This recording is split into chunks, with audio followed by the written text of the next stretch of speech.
PMDD shaped my life for 17 years before I could name it. I spent those years searching for answers, questioning my sanity, and desperately seeking treatments that actually worked. My painful journey had an unexpected twist. Helping others heal from PMDD became my life's purpose.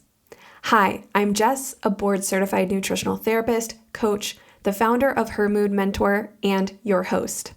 This is PMDD Pep Talk, a weekly reminder that your suffering is real, your experience is valid, and your future is brighter than your symptoms suggest. Each week, we're going to explore the truths about PMDD that nobody talks about. The kind of truths that shift something deep inside you and make you think, maybe there's more possible than I imagined. Whether you're in the depths of luteal darkness or riding the clarity of your follicular phase, you're exactly where you need to be. Because here's what I know for sure. Healing PMDD isn't just about managing symptoms, it's about transforming your life. This challenge, as brutal as it can be, is an invitation to know yourself more deeply and live a more joyful, purpose-filled life. PMDD might feel like your whole story, but it's just a chapter, and you get to write what comes next. Welcome to PMDD Pep Talk. Quick pep talk pause. Remember that everything we talk about here is meant to educate and inspire. Always team up with your healthcare provider for personal medical advice. All right, now let's get into it. All right, welcome back to PMDD Pep Talk. If you haven't listened to the previous episode about why travel triggers PMDD so hard, go back and listen to that because I want you to have the understanding of why, on a deeper level, travel is such a trigger.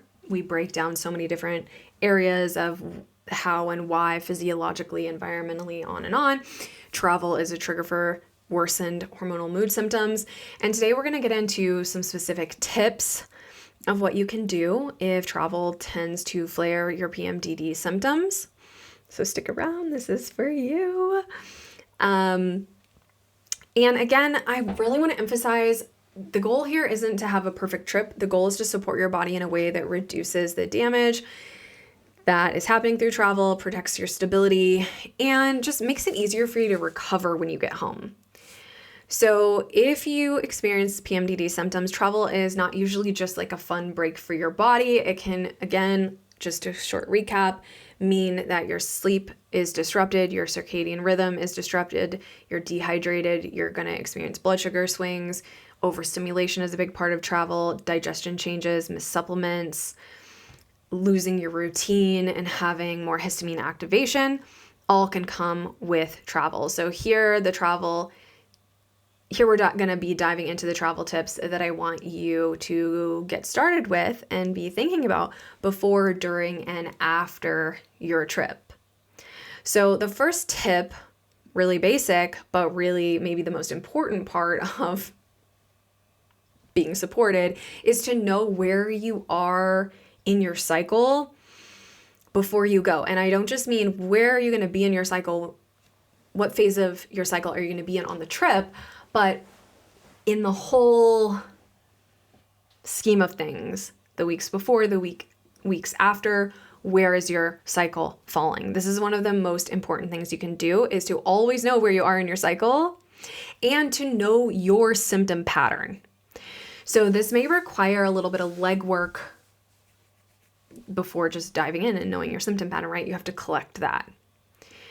And we have a free symptom mapping kit to help you map your symptom pattern. So if you want to grab that, you can grab that in the link in the show notes, or you can go onto social media, comment or message to us anywhere, map, and we'll send you a link to get the kit. And knowing where you are in your cycle is really important because the same trip can feel very different depending on where you are in your cycle. Are you in follicular, ovulatory, luteal, menstrual phase, right? Those 4 phases of the cycle. Where your trip falls is going to matter. If you're traveling during your luteal phase, you're going to need more protection, more margins, more support, and lower expectations in a way. And that doesn't mean you're being dramatic, right? It means you're being informed with how travel impacts you, why, and then what is your symptom pattern and what can you expect when you're traveling. So traveling without knowing where you are in your cycle is really like leaving on a road trip and not taking your phone that's going to send you the map of directions on how to get where you're going. Really, really, really, really important. We could also say it's like traveling without checking the weather, right? You're ill prepared for what you're going to be facing depending on the cycle phase. And this doesn't just go for luteal. It's like, okay, if I'm traveling during the ovulatory phase, I'm going to want to get out of my sleep routine even more. I'm going to want to drink or use substances even more. I'm like caffeine. I'm going to be a little bit more impulsive during that time. Like a lot of these travel tips, it's so deep, guys. It's so deep. It's like understand your cycle, know what your cycle means, know what different phases of your cycle and how different hormones in each phase are going to impact your mood, and then have your symptom mapping data. So if you're like, wow, this is more in depth than I suspected, welcome to the party. We teach you all of this in PMDD rehab and our one-to-one programs. So you know what I'm talking about here. If you're scratching your head, you can access all of that. We have the support for you, but let's go on to the next travel tip.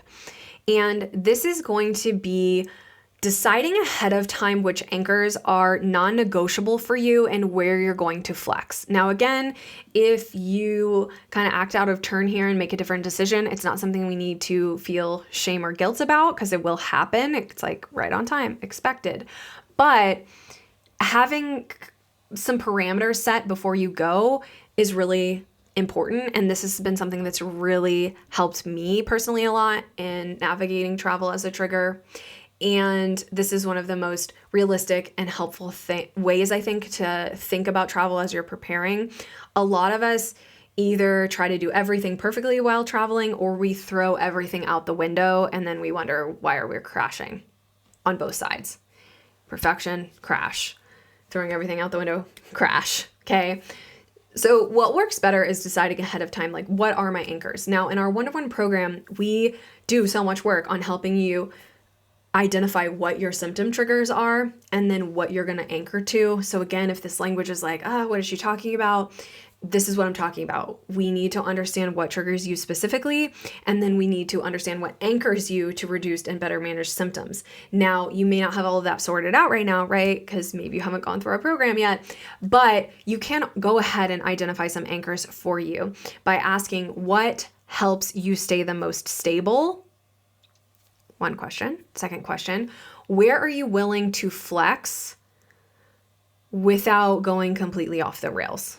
Or are you going to choose to go completely off the rails? But again, you're going to have that context of, okay, well, I went off the rails. So again, more context to the trigger list. So for example, for me, caffeine is usually an anchor that I adhere to. No caffeine for me is an anchor. Now, that's the case because I know how much caffeine is a trigger. Now, when traveling, I will allow some shifts in that. I'll probably maybe have a moderate amount of caffeine depending on where I am in my cycle. But again, I'm not going to go, okay, now I'm just drinking a coffee every morning while I'm on my trip, right? Maybe I'll have a matcha one time while I'm traveling, or I'm going to just do decaf coffee the whole time I'm there. Like, I'm negotiating with myself. What am I going to adhere to? What is my anchor going to be on the trip? How much caffeine? No caffeine, depending on where I am in my cycle. So that's something I'm navigating. Same thing you can do with sweets. Like, are you going to have a dessert every day on the trip? Or are you going to have alcohol every day on the trip?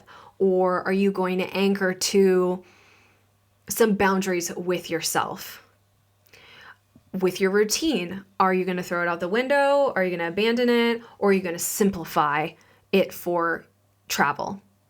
So going through and looking at your routine and what stabilizes you, and then taking out, hey, these things are something I can do while traveling, and these things are simplified, right? Maybe I can't hit the gym, but I can't take a walk, kind of thing is a way that we would modify this. So you're really asking yourself some questions here, because it's not going to be perfect, but it is about intentionality. So how are you intentionally going into the trip? What are your primary triggers? Like, make a list of those that you can think of. And then what are going to be some anchors? And then where are you going to create some non-negotiables? For example, I feel like I didn't flesh the caffeine example out very well, but I can flesh an alcohol example out very well. I maybe have 3 drinks a year, like very few drinks. I would rather eat dessert than drink alcohol. That's just me personally. But in the past, I used alcohol as a coping mechanism. I used it a lot. When I traveled, there was a lot of alcohol consumption. So when we travel, I rarely have any drinks, rarely any. But if I'm going to have one, it would just be one, right? Because I would rather have the dessert at dinner. I would probably rather have the matcha than drink the alcohol. So that's how I'm navigating this example with myself. And then again, sometimes maybe there is a trip and I have more drinks than I would have liked, and I get kind of out of what I intentionally planned with myself. But I'm going to hold that context of, okay, I'm feeling extra right now because all these travel triggers. And then I also renegotiated an intention that I set with myself. Now, I think travel can be such a great tool because it can help you practice those boundaries with yourself, which is the hardest place to set boundaries, but the most important place to start setting boundaries. Because if you can't set a boundary with yourself, how can you set a boundary with another person? So you can kind of gamify this into what boundaries are going to set with yourself and how are you going to stick with them. And when you don't, what are you going to do instead of beat yourself up about it? Next travel tip, moving on, don't skip meals. Just don't. This one is huge. If you take one thing from this episode, try not to skip meals when you're traveling. Now, this is really hard to do, it turns out. But if you're experiencing hormonal mood symptoms, going too long without eating is going to be a major symptom trigger. And this is happening a lot with traveling. Travel makes you skip meals very easily, delay meals, rely on random snacks that don't actually stabilize you. So one of the most simple and effective things you can do to make travel better for you is to make sure that you have non-perishable protein snacks in every single bag for you that you're traveling with. For me, that's all about Equip protein bars, Equip protein powder, meat sticks. That's what I'm leaning on. You lean on what works for you. Obviously, protein bars, jerky, protein packets, nuts, seeds, nut butter packs, things like that can be helpful. An apple travels pretty good in your bag, an orange even, but obviously those aren't going to be in the protein category. But where can you stock some non-perishable or semi-non-perishable things so you're not going long periods of time without eating? So even if you're not getting a meal, you have some safe kind of meal backup options to utilize when you need them.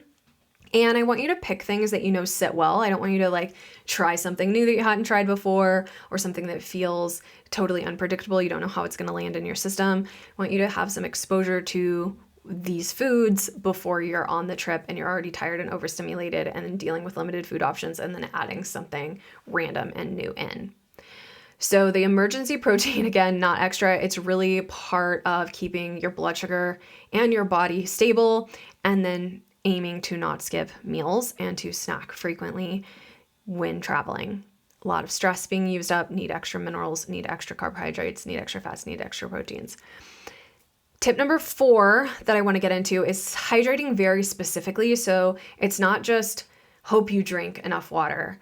It's you're going to drink water. So flying in particular is going to increase dehydration risk, which then is going to play into headaches and histamines and fatigue and brain fog and constipation and low resilience. Like it's just a downward spiral with all of these triggers that come along with traveling. So I want you to think proactively about hydration. Bring your own water bottle, okay? Gotta have your own water bottle and you gotta refill it often and you gotta drink it and you need minerals when you're traveling. So I want you to personally think about potassium forward support because when we're thinking about minerals, macro minerals, calcium, magnesium, sodium, and potassium, you're drinking maybe like an element on the plane, already more water retention, then you're getting 1,000 milligrams of sodium.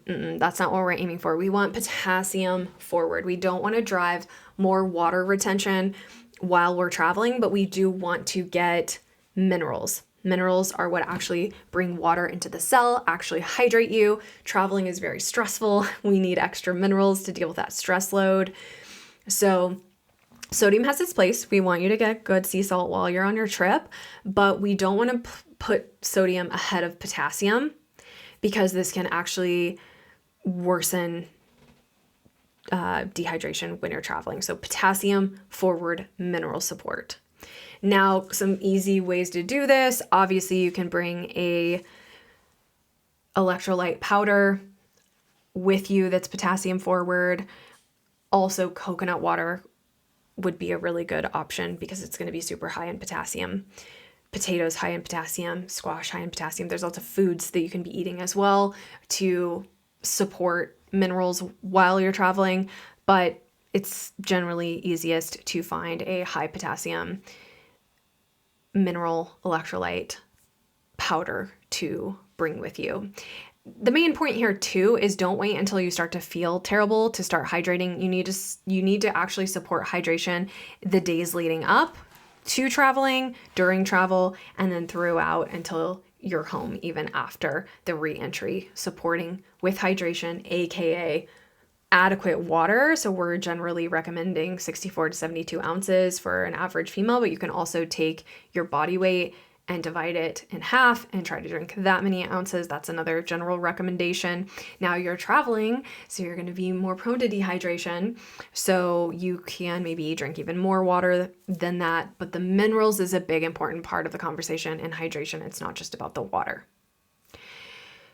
The next tip is going to be to pack a kind of comfort bag inside your bag, or like a little SOS bag is what I call mine. And this is one of my favorite travel tips. So you're going to pack a small bag of regulation support, like a little SOS support kit inside your main bag that you have with you. So if you're traveling by air, you want to have this in your carry-on. If you're traveling in the car, you want to have this up front in the front seat with you. And you don't want to be digging around trying to find it when you need it and you're already overwhelmed. So things your comfort bag may include could be things like, in mine, I have overstimulation tools. So I have earplugs that block out some sound. I have fidget tools. I have creamy, cozy lotions and lip balm and eye drops and electrolytes and some kind of as needed basis use supplements and herbs and medications, gum, mints, blue light blockers. I can keep going, but anything grounding and familiar that helps you in the moment kind of come into your body, deal with some overstimulation, deal with some dysregulation that you can stock in this little SOS comfort bag. The comfort bag is not an extra thing here. It's not like, maybe I'll do it. No, this is a part of your regulation kit. So plan this out, prepare it. And I keep it, I move it from my travel bag into my daily going around town bag. So I have this with me all the time, not just when I travel, but when I'm like leaving my house. And anytime you start to feel overwhelmed or dysregulated, physically drained, having those things to turn to and reach for is really comforting and really matters. So that's going to, again, be individual for you. Those are some examples, but that kind of get your wheels turning on what maybe you would put in your SOS bag. And then the next tip, make your supplements and medications easy to take on the move. So travel is not the time to rely on memory and motivation. If medications, minerals, histamine support supplements are part of what keeps you stable, then these need to be as easy as possible to take. So for this, I like to use a supplement dispenser. Get a fun one, pack it out before you go, have everything you need, pull one out per day, pre-sort everything, keep the essentials that you need on an as-needed basis in your carry-on in that SOS bag.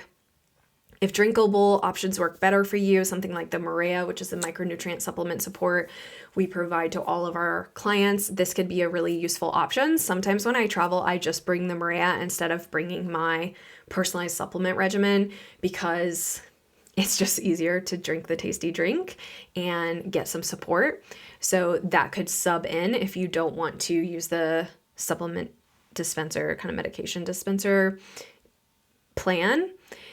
reducing the friction is what's important here. So you have to look at it for yourself. Where is the friction? Setting timers or alarms. I have an alarm that goes off every day to like eat and to take my supplements. And so I'm going to have that on my watch daily. And I'm also going to have that in place while I'm traveling to help me remember, because traveling is going to make it even more difficult, especially if I'm changing time zones. The next tip is going to be histamine specific. So if you've recognized that histamines are a part of your symptom picture, we want to support it before, during, and again after travel, like most of these tips apply to. Now, histamines are a big part of symptom drivers for many women experiencing PMDD. So if you already know that you're histamine sensitive and your body struggles with it, you don't want to wait until you're flaring or on the trip to remember that, because you want to prepare again in advance ahead of time. So this can look different for different people depending on what you want to do, but using a histamine stabilizer for 3 to 4 days before you travel and then during travel is oftentimes really helpful. This is what I do. And then remembering like travel isn't the root of the issue, but it can add to that stress, the inflammation, the disruption, and the reactivity on your already sensitive system. So the histamine stabilizers, it's not just like that solves the problem, right? I can take some Pepsid or I can take a Zyrtec and my problems are solved. No, we still want to work on the underlying root of what's driving that histamine intolerance or histamine sensitivity. But when traveling, we may need to take some shortcuts and bring in some heavier hitters to help stabilize you on the trip. And that's okay. You just want to plan for it because it really matters. And this is huge. This is huge. We should do a whole episode on histamines, but travel is a big histamine trigger. The next tip I want to share is to protect your digestion and prevent constipation. We do not want constipation on the trip, and this is a really underrated tip.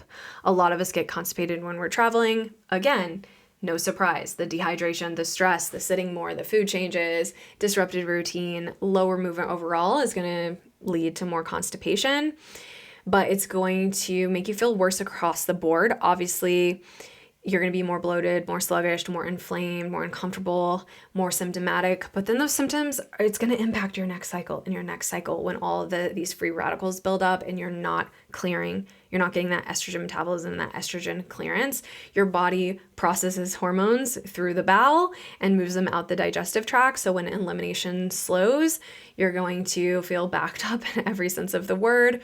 And this is one reason I think it can be really helpful to support regularity before travel and then obviously during travel. I, again, really like the Maria for this. It keeps digestion moving. Magnesium, hydration, regular meal times, movement are all also going to be supportive.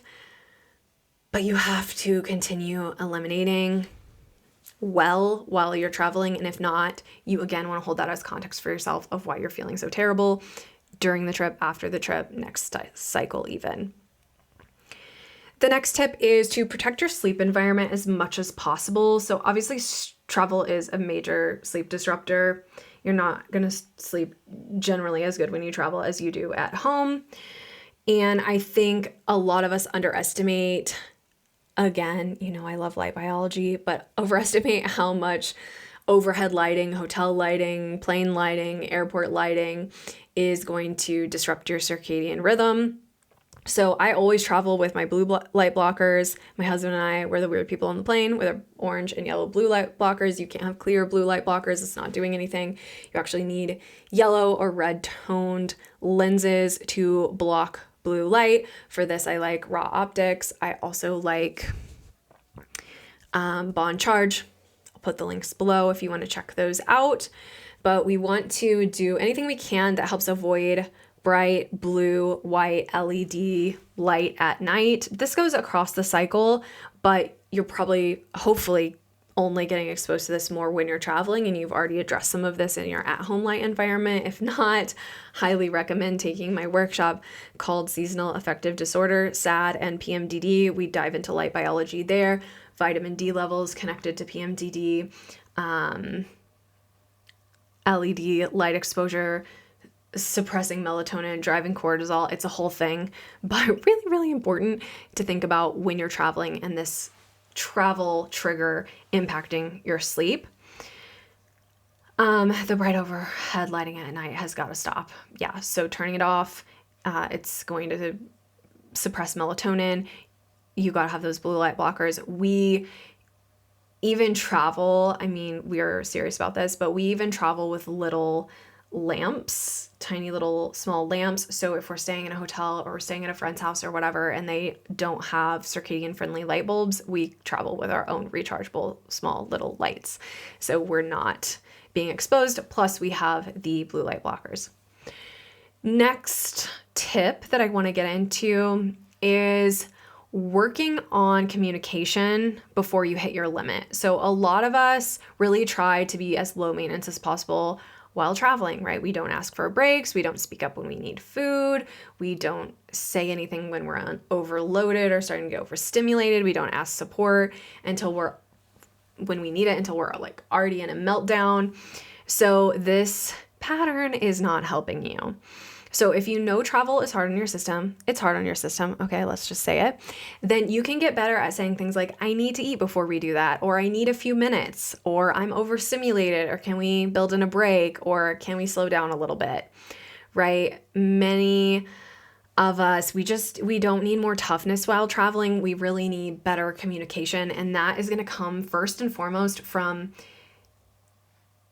listening to your body and yourself, so that then you can ask for what you need. So again, boundary communication here. It's like, if you can't set that boundary with yourself of, I'm going to listen to myself, I'm going to feel what I need, and then I'm going to ask for it, this is going to be another major trigger when you're traveling, is just you're pushing through, not listening to your body, not listening to the cues, not listening to what the symptoms are, the stories the symptoms are telling you. And then, here we go. We're in a full episode. We're going to the psych ward during the trip. Like, who's been there? Raise your hand. That's me. You're in a breakup. You're screaming at your family. Like, it can go really sour in so many examples I could give you. But the communication is going to be huge. And it starts with listening to the communication from your body and then asking for what you need and getting what you need. The next tip that I want to dig into here is breath work and somatic regulation before, during, and after the trip. So again, you don't want to wait until you are dysregulated in an airport to try to learn nervous system tools. You want to practice them before you travel and then actually use them when you need them. So we're thinking very simple and repeatable things here. We're not talking about a 20-minute guided meditation. We're thinking things like exhaling longer than you inhale. That helps trigger parasympathetic activation. We're talking about using the psychological sigh. We're talking about using sound matching techniques, about relaxing different parts of your body, like your jaw and your shoulders, if you're tensing those up, as we tend to do. It means orienting into the room. It means feeling your feet on the floor. It means using simple somatic exercises like shaking or swaying or aura fluffing, as some people call it. Really grounding practices that you can do anywhere, in a bathroom, on a plane, in a car, at a dinner party, wherever you are when you're traveling, in a club. You could even do these things at a concert. All accessible and simple and repeatable. So you don't need a perfect morning routine while traveling, but you do need things that work in real life, and you do need to know how to do them and to actually be able to do them. And if you're waiting until you're already escalated and you're like, what was that tool? How do I use it? Where is it? Not going to happen. Too late. So building these in beforehand is really important. And this is something we do in our one-on-one program. We do these throughout. And so clients are really resourced and confident that when additional stressors come up, whether it be travel or weddings or heavy workloads, all the things of lifing, they can use these tools in the moment. They know how, and they know what's effective for them, because that's going to be another kind of part of the deliberation is, okay, we can teach you these tools, but what actually resonates with you? Because what resonates with me probably isn't going to be exactly what resonates with you. So again, we have to personalize this, and this takes a little bit of finessing before you're on the trip. The next tip that I want to share is to protect luteal phase travel more aggressively. This isn't surprising. This is just like kind of duh. But again, it wasn't duh to me in the 17 years of misdiagnosis and undiagnosis when I was ruining everyone's trip, including my own. So it really deserves its own point because it matters that much. If you know you're going to be traveling during the luteal phase, you're going to plan a little bit differently. Okay? Ideally, a less packed schedule. Ideally, more rest margins. Ideally, better food preparation and planning. More hydration supports, stronger boundaries, more realistic expectations, adhering more to your anchors, being more aware of your triggers, and extra nervous system support, to name a few. The exact same trip may feel manageable in follicular and brutal and luteal. So again, we want to resource ourselves more with the tools that we have and the context and understanding for a trip during luteal. And again, it's not about because you're so inconsistent. It's just physiology. It's just physiology, okay?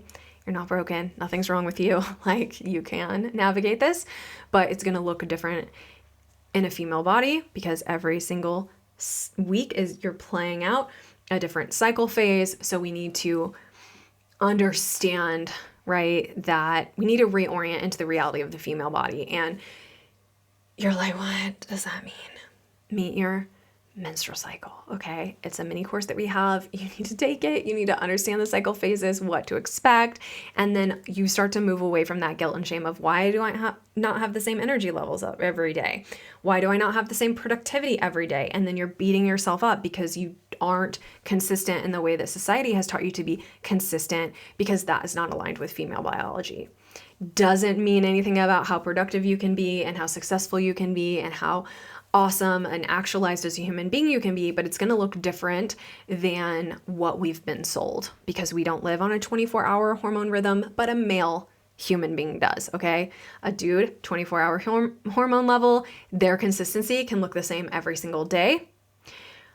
Females, 28-day infradian rhythm, hormone cycle, plus we have some circadian things happening in the 24 hours, but our physiology is different than male. So if you feel like, why am I not fitting into my square peg into this round hole of society's idealism around perfectionism and consistency? Well, because you live in a female body. And so we need to like rebuild the ground that you're standing on. And we can help you do that, but you do need the education that you did not receive, adequate reproductive health education to comprehend what that really means, right? Because it's one thing for me to tell you that that exists and you know it in your head. You're like, makes sense.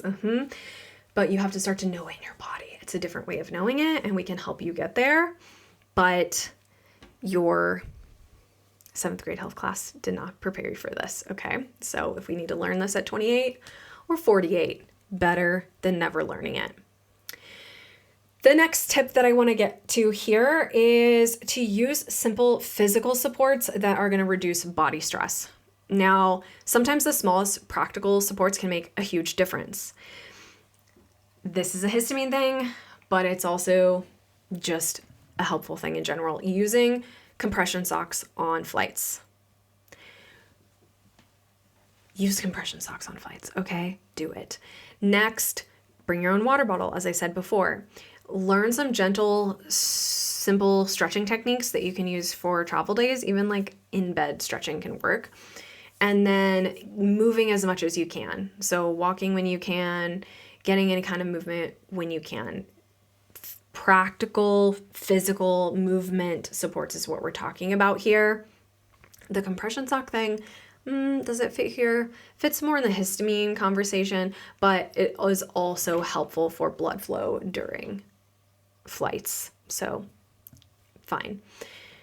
The compression socks, they're simple, they're practical, they help with circulation and swelling. So just try the compression socks. Next tip, helping your body reset once you arrive. So if you can, getting morning sunlight exposure to help support circadian rhythm, really helpful for reset, for mood, for sleep timing, especially if you are changing time zones, and move your body as soon after and during travel as possible. If you have a layover, walk around, do some stretching, gentle mobility is going to really support digestion, circulation, stiffness, and your nervous system. So nothing extreme, but just keeping your body moving as much, because if we're driving in the car or flying, there's a lot of sitting. Not helpful. Next tip is to, if possible, choose flight times and schedules strategically when possible. So if you have options, try not to stack super early flights or packed schedules or late nights. Poor access to food, no downtime, right? You want to get as much flexibility as you can. Now, that's not possible with every trip, but if you can build it in, kind of use it as much as you can. Those using the buffers where possible, it's one of the easiest ways to reduce the total stress load of traveling. And we're often cramming our schedules from this to this to this. Try to build in some buffers. Next tip I want to get to is kind of plays into that, but plan a lighter social kind of expectations on travel days, on the first days of travel. It's really a big one, especially if you're traveling for family events or work or group trips. Don't assume you'll land and instantly be socially available at full capacity, because you're not going to be. So when possible, keep that first day lighter, whether it be the day you arrive and the next day or the first day, whatever is going to work best for you, but building in extra buffer time for you to hydrate, to settle, to regulate into the new environment, to orient, to eat, to kind of make a plan. Do you need to make a grocery order or stock the mini fridge with some things that are going to support you moving forward? Really can make a huge difference how you start the trip, stabilizing yourself rather than starting the trip already behind, already dehydrated, already on a blood sugar roller coaster.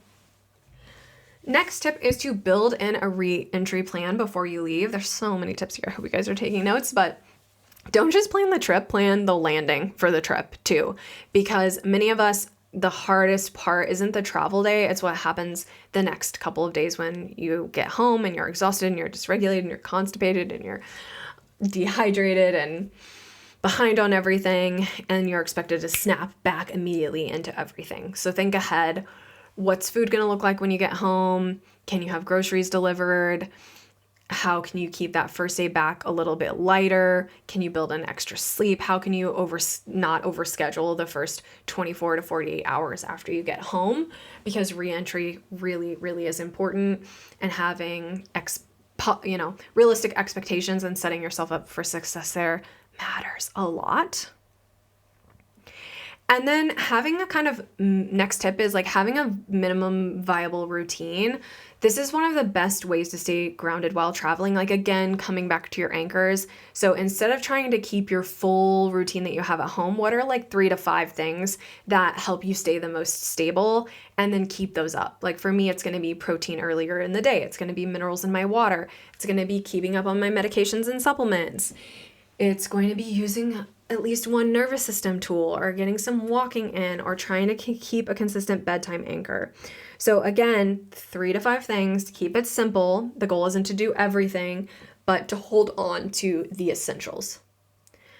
So travel is always going to be a stressor for your body, regardless of like where you are in your cycle phase, but it doesn't have to take you out in the way that it probably has been.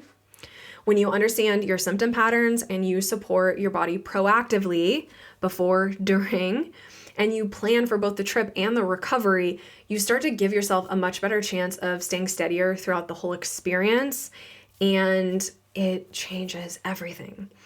So if travel has been a major PMDD trigger for you, or a major symptom trigger for hormonal moods, I hope this episode helps you stop blaming yourself and start planning in a way that actually is going to support your biology, your physiology moving forward. Because again, you don't need a perfect body to travel well. You don't need a perfect plan. You don't need to stay on top of everything perfectly, but you do need better tools, better awareness, and more preparation.